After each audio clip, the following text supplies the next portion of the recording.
Olá pessoal, meu nome é Elivander e hoje a gente vai falar um pouco sobre processos automatizados. Para falar um pouco disso, a gente vai abordar esse assunto do ponto de vista da linguagem de programação SFC. Essa linguagem ela é extremamente usada para automatismo de processos e eu vou usar como exemplo este exercício que é bem simples, que mostra um processo básico que é o motor M1 funciona por 5 segundos depois do início do processo, tá? Depois de 5 segundos o motor 1 desliga, existe uma pausa de 5 segundos e depois dessa pausa o motor 2 entra por 7 segundos, depois o motor 2 desliga e o processo se finaliza. A gente vai fazer essa lógica dentro do ambiente de um software de engenharia, do Unity Pro, que é o software de engenharia da Schneider, esse software aqui, e a gente vai utilizar, dentre as linguagens de programação possível nesse software, né? Então eu tenho aqui STL, que é texto estruturado, IL é linha de instrução, lista de instrução, FBD é blocos de funções, SFC, que é o que nós vamos utilizar, e Ladder aqui, que são as principais linguagens de programação, mas a gente vai se ater hoje ao SFC, para ver como é que funciona um processo daquele, como é simples no SFC. Para isso eu vou criar uma nova seção, vou dar o nome dessa seção de processo, vou colocar em maiúsculo, processo simples. Não posso pôr espaço aqui, eu tenho que colocar um underline aqui e vou criar. Maravilha, abriu a minha janela, vou ampliar um pouco para ficar melhor. E uma das vantagens que nós temos aqui, vamos voltar lá, né? Eu tenho um processo que, para criar com facilidade, por exemplo, eu tenho quantas etapas nesse processo? Eu tenho uma etapa, que é o motor 1 liga, depois o motor 1 desliga, depois eu tenho mais uma etapa, que é uma pausa, e depois mais outra etapa, que o motor 2 liga e o motor 2 desliga. Então, aqui dentro desse processo, posso dizer que eu tenho 3 etapas. Então, como que fica isso aqui dentro, para eu criar esse processo dentro do SFC? É muito simples, por quê? Porque eu posso criar o número de etapas, eu crio aqui uma nova step, que é etapa, e eu quero 3 etapas. Então, 3 etapas, ok, vou selecionar um ponto para adicionar essas 3 etapas. Maravilha! E olha como é simples. Eu vou colocar aqui motor 1, então eu vou colocar como M1. Se der 2 cliques aqui na outra etapa, coloca como pausa, que é uma pausa do processo, e a outra etapa, M2. Que maravilha! E é assim que o meu processo flui. Eu vou adicionar mais uma etapa, que é a etapa início, a etapa start, que estava lá. Então, vou criar mais uma etapa e vou chamar essa etapa de start. E vou dizer que essa é a minha primeira etapa do processo, clicando, deixando essa caixa aqui na initial step ativa. Cliquei. Então, eu tenho a minha etapa start, minha etapa M1, a etapa pause e a etapa M2. E o meu processo, ele vai ser um processo de loop. Então, uma das maneiras de eu fazer esse loop é, eu clico no link, até start, fecho o link e você já vê que aparece uma seta aqui dizendo que no fim do processo ele retorna para o start. Então, eu vou criar aqui, nessa transição, eu vou criar uma variável e dar o nome dessa variável de liga. Então, essa variável vai ser do tipo booleano e já está criada a minha variável. Quando eu pressionar liga, ele vai iniciar o processo em M1. Então vamos lá recordar o que M1 faz, né? Então ó, M1 funciona por 5 segundos, depois M1 desliga e aí entra uma pausa. Então vamos automatizar esse processo em SFC. M1 funciona por 5 segundos. Então, onde tem delay aqui, vai ser 5 segundos. Vou declarar 5 segundos, ok. Perfeito.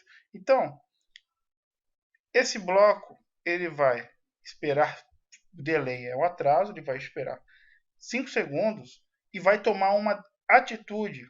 Por quê? Porque eu posso fazer com que ele ative uma variável, por exemplo. Depois de 5 segundos, ele toma uma ação. Então, aqui em cima, ele tem uma aba escrito Actions, que são ações. Então, que ação você quer que ele tome? No meu caso, eu quero que ele acione uma variável, e essa variável chama-se chama pausa. Chama pausa. Então, essa variável ela vai chamar a minha pausa. Então, voltando, depois de 5 segundos, essa variável eu quero que ela vá para 1. Então, eu vou criar, eu coloco o nome aqui da variável e dou uma new action aqui. Então, ele criou essa variável, chama pausa. Agora, eu confirmo. Ele vai pedir para eu adicionar, que essa variável ainda não existe, ela é do tipo bool. Ok. E o que tem que acontecer? O meu M1, depois de 5 segundos, ele tem que sair e chamar a pausa. Então, como que eu troco de uma etapa para outra etapa, de um step para outro step? Quando eu coloco 1 na minha variável de transição. Então, essa variável aqui vai ser minha variável chama pausa. Por quê? Quando ela for para 1, ela transita. Essa etapa para de funcionar e passa a funcionar essa outra etapa aqui. E aí a pausa é quem vai entrar em cena. E quanto tempo a pausa tem que durar? A pausa tem que durar 5 segundos também.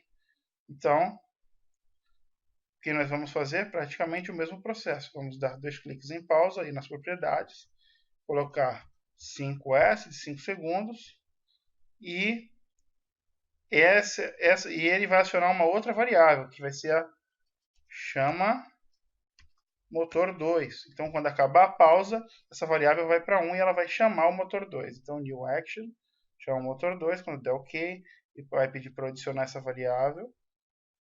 E o chama motor 2 eu vou ter que declarar nessa transição aqui. Quando essa variável for para 1, ele vai transitar de pausa para M2. Então, aqui vai ser a variável chama motor 2. Chama M2, perfeito aqui. Quando chamar M2, o que vai acontecer? A pausa vai sair, o motor M2 vai rodar. Durante quanto tempo? Vamos checar. O motor M2 ele fica funcionando por 7 segundos. Então, é o mesmo procedimento. Quando o M2 entrar, ele vai funcionar por 7 segundos. Depois de 7 segundos, ele vai reiniciar o processo. Ou seja, na verdade, eu vou colocar o nome da variável de fim.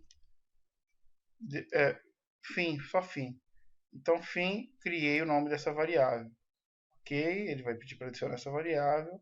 Ok. Então, ele vai chamar a variável sim para 1. E onde, fim, né? E eu vou colocar o fim para aonde? Nessa transição aqui. Eu viro aqui, fim. Ok. Então, esse ciclo é o que vai funcionar e o start vai estar novamente aqui disponível. Para ficar melhor de visualizar, eu vou tirar um pouco o zoom e vou mostrar na prática como isso funciona. Para isso, vamos colocar o modo simulação, nosso PLC, conectar e vou fazer um download, uma transferência de projeto para o PLC. Maravilha, está transferindo.